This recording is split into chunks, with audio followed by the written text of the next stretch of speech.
Jesse, thank you so much for coming on Talk of the Town. I appreciate the time. I know that you're very busy. This is leading up to AmeriCanaFest, this interview is. So talk to me about one, just being a part of this festival, because I'm sure it's a blast to be part of many festivals, but I feel like this one's a little bit special. It is, man. I'd say, AmeriCanaFest is a special one, for one, because it's in Nashville, and whenever I'm in Nashville, it's always this kind of convergence of all of these people, and legends and so much history all in one place that it's pretty inspiring. So that's how I feel about this festival, Do you think, I feel like there's been a big resurgence in Americana and country music. Have you been feeling that? And what's that kind of been like to be a part of something where you're seeing a lot more popularity in the kind of music that you're producing? It's great. I think that I think it's a good thing overall. It's getting more people kind of aware of those genres of music and kind of as a whole of like American roots music. So I don't think it's a bad thing at all. I think it's a great thing. There's more eyes on it.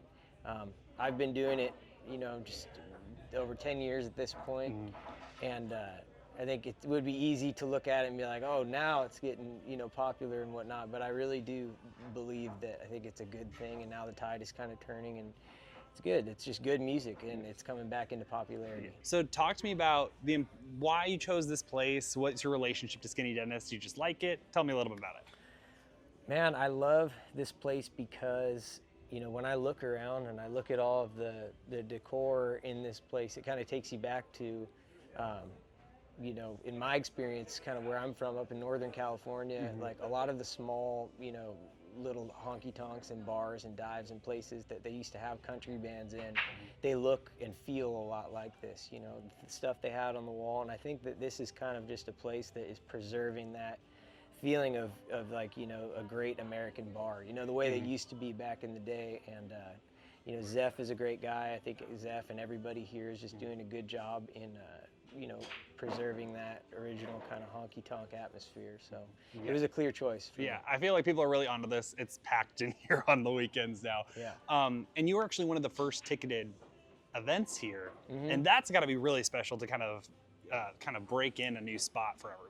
Yeah, first ticketed show. It was a sold-out show, and it was incredible, man. To be able to kind of christen it, so to speak, and to be here as a part of this, musical community in Nashville whenever I'm here is a privilege, man. I love this place. Skinny Dennis is the best, for sure.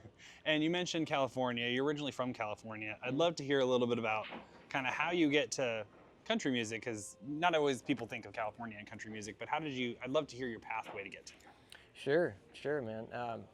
There's a lot of people that don't know the history, just as far as California's role in country music. And outside of country music, California is the nation's leading agricultural producer, so there's so much agriculture, cattle ranching, farming, and just blue collar work, that comes from that state. And when you have those types of people, just like in Tennessee or Appalachia or Texas or Oklahoma, it's a good demographic that loves country music, so those people exist out there. And with the history of the Bakersfield sound, with Merle Haggard being from California, Buck Owens making his stake in Bakersfield in California, they kind of paved the way for guys like me to make country music in that state. And I think that it is something that's underrepresented.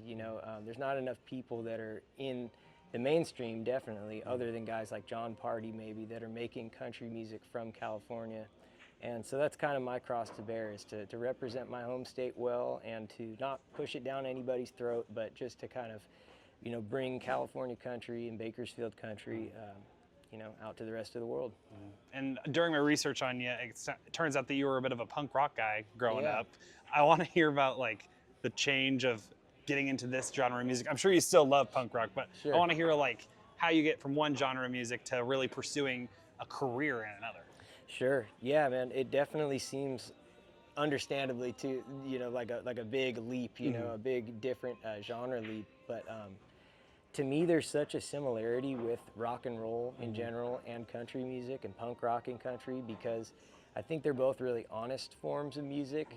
Country music and punk rock are both about a lot of the same things. They're about, heartache, loss, love, life, real human emotions, and so I think there's a big correlation there that was kind of the initial draw for me. But I grew up watching my dad play in country bands and rock and roll bands, as a kid, and I grew up watching him play at clubs and bars, and I just always knew that that was what I wanted to do, with my life. Yeah. Yeah, and you've talked about how country music saved your life. I feel like art saving someone is something that's always truly powerful. And if you're willing, I'd love to hear kind of more about that story as well. Absolutely, man. Yeah, definitely. In the punk rock realm, to kind of tie it back to your last question, I ended kind of abruptly. I was into all the punk rock, playing that throughout my teen years, and then I got really involved in, the partying aspect of it pretty early on, which eventually led me into, heroin and crystal meth addiction. That led me some years later to being in and out of jail. I was on the street. I was kind of involved in this criminal underworld, that exists in that. But in the back of my mind, country music was always this kind of safe place of refuge, that I always had this little beacon of hope that was something a little more wholesome. And I wrote songs, my whole life. And so when I was really struggling in those dark times, I think country was my form of refuge, and then when I got clean and sober, it really became something that I could creatively pour myself into, and pour all of my heart and my energy into, that wasn't something negative like drugs or alcohol, And so that's essentially how country music saved my life. It gave me something to live for and something to focus my time on. Well, and congratulations on being sober. That's incredible. Thank you. I want to hear what your thoughts are when you think back to that kid that was sitting watching his dad play, and now the roles are reversed in a way. You're now on stage. Yeah. Is that ever surreal to think, oh my gosh, I'm actually doing it. I am doing what I wanted to do. I feel like it's always so special when a dream is fulfilled in a way. It is. You're absolutely right. It's probably the most, if not the most, very close to it, most gratifying thing about, what I've built and what I've been allowed to do, in country music, is to have my dad come out to my shows now, and he gets to watch me and he gets to be proud of that, and he gets to also know both my parents, and anybody who's ever shared music with me as a kid, they get to see me do this now, and that's just because that little seed was planted, as a child, for the love of music, and now it's kind of blossomed into this thing that I think was beyond my wildest dreams for sure. So it's pretty incredible.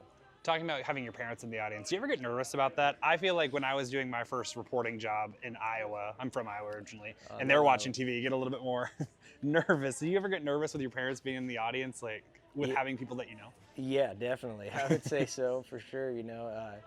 It's definitely an added, a different sense of pressure. Like we'll do a hometown show in the Santa Cruz, California area where I'm from, and those shows for me are some of the most fun shows because we do this big extravaganza, but they're also sort of the most nerve-wracking shows, for that reason. It's like everybody I've ever gone to high school with, everybody I've ever, done wrong and made right, that are now coming to these shows. It's just a lot of history, and it's all kind of put into one place, so it's a little bit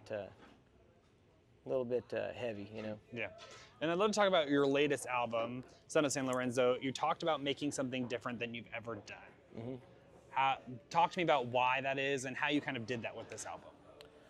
Yeah, I chose to record it here in Nashville, because I wanted to do more of kind of a country rock record, and really get back to not just the California, country rock stuff like the Eagles that I grew up on, but also, a little bit more of the southern sounding stuff like the Allman Brothers, and that influence, as well as all the great country music that's come out of Nashville.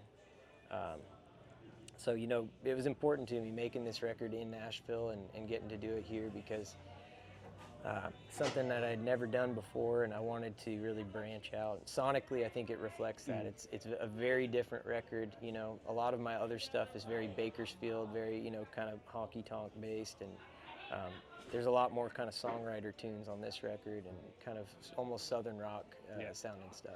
Well, I think genre blending is always really fun, and it also, I think, represents an artist really, really well when they're able to mix like that. Sure. But you talked about the themes being personal, reflective, honest, nostalgic, loving, mournful, observant, and triumphant. Mm-hmm.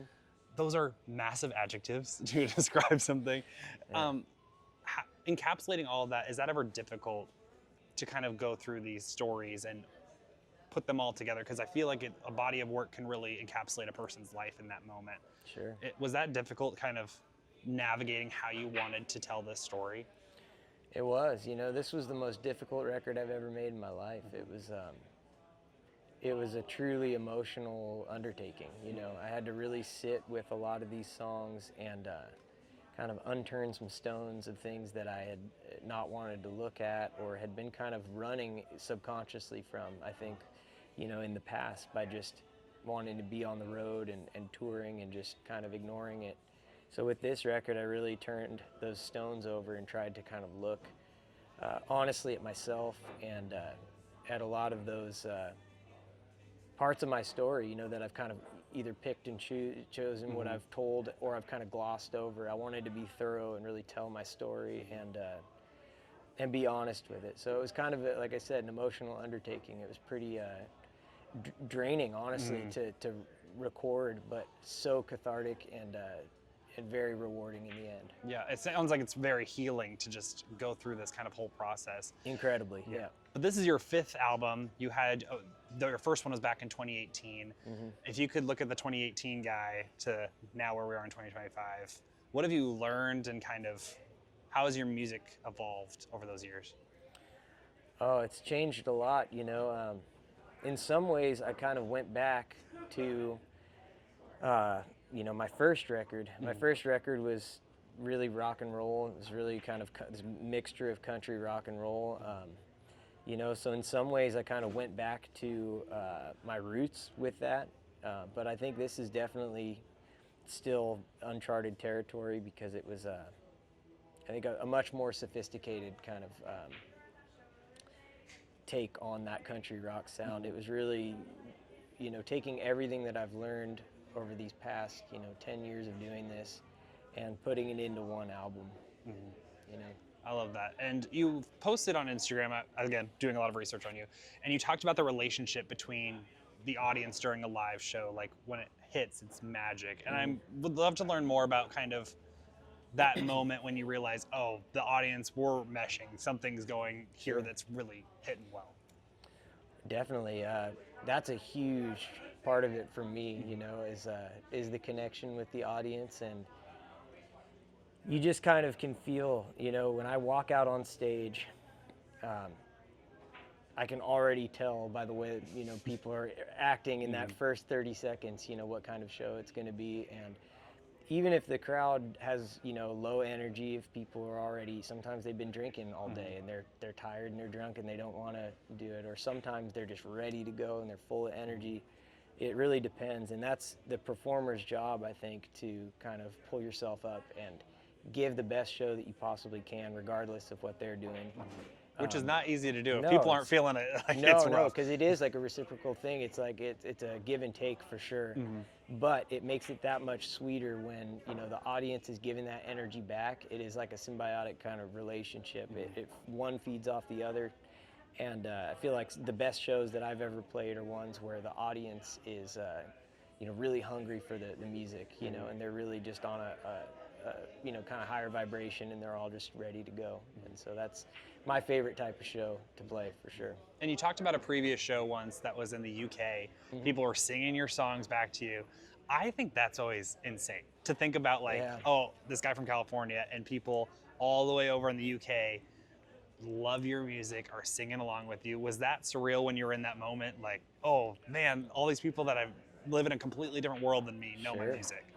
Yeah, it was incredible. It was, definitely a moment where I stopped and kind of looked around and was able to have that fleeting little moment of thought where you think, wow, I've, come a long way, like you just said. And, there were countries in Europe that we got to play where people who don't even speak English were singing the lyrics to the songs. And then I'd meet them at the merch table after, and they could barely speak any English, but they knew the words to Rolling On, you know. So it was pretty incredible, and just a perfect example of how, like, you know, music is the universal language. It can bring people, not only people from the United States who, you know, maybe have never been to California or they've never been to Tennessee.